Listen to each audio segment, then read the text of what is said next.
Hey there everybody, welcome to my channel. This is Unlimited Mobility and we're going to get right into it.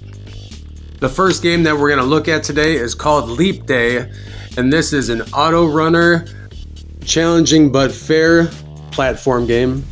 This game is quite difficult, but it is also kind of forgiving for newbies too. Each and every day there's a new level to ascend, and you'll be seeing new enemies, new graphics, and you can see that the pixel art is actually very beautiful in this game too. On your way up, you will collect little pieces of fruit, and then these fruit, they can be used to save your progress in these checkpoints. And you also collect trophies. There's 3 in each level, and those can be used to unlock new characters, and some of the characters have some pretty cool little unique abilities. Another thing that I really liked about this game is that you can actually play the levels all the way back to when the game was originally started, and so there's tons of content that you can go back and play, plus every single day that there's a new level to check out, like I said before. You could try the demo now, and if you decide to buy it, it will remove all the ads, and it makes for a much better experience.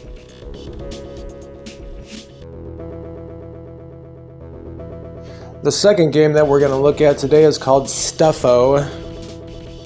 This is a very unique and very challenging puzzle game, and the pixel art looks really nice. The main goal of the game is to reach the exit on each stage, but there's usually a little, I don't even know what you'd call it, shiny, explodey thing that you need to collect, and collecting a certain amount of those will unblock levels that you can progressively reach. To be honest, I've never played a game quite like it before, and it's a nice refreshing puzzle game to get my brain working up to what it used to be like. Just to make a little side note here, now these are the types of games that I'm looking for to post on this channel. I imagine they're mostly going to be indie games, but you never know what I find in my daily routine. Oh, and one more thing. I'm only going to be showing games that are going to be worth playing, so I'm not going to give any ratings to these games or anything like that. I'm going to try to be uploading as often as possible, so keep an eye out for new content.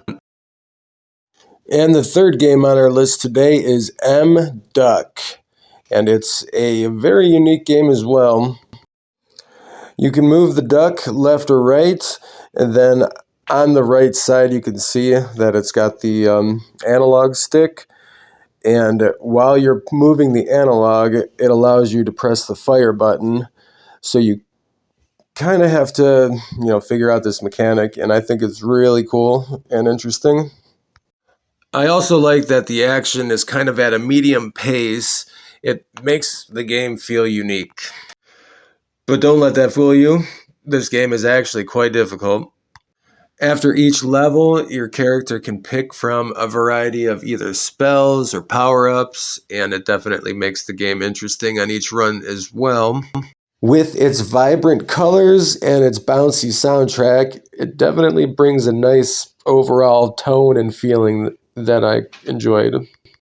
The enemy placements are all randomly generated, and it seems like there's a couple different bosses for each playthrough as well, so you don't have to face the same boss every single time.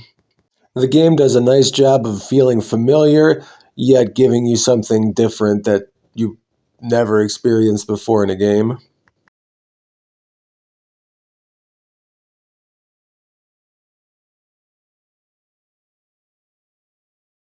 And for our fourth game today, we're going to look at Pico Hero.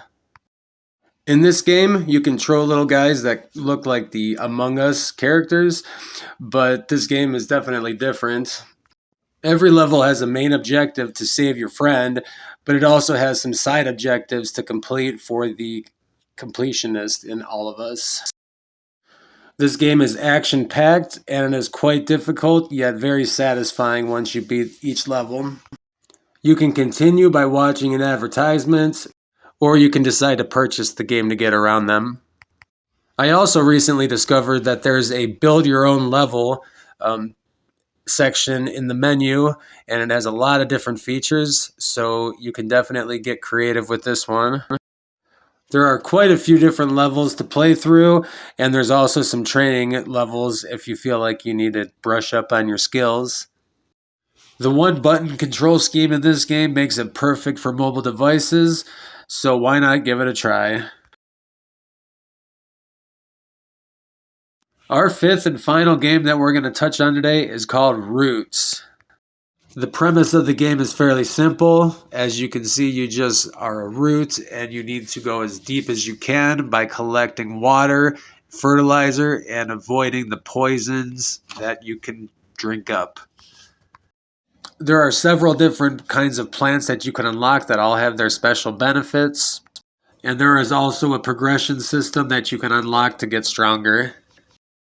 The deeper your root goes, the more flowers you grow on your tree, and those flowers can be used as the currency to upgrade your root. Now, this is the only game on the list that is not available on the Google Play Store, so I'm going to put a link for itch.io, and you can download it here on this video.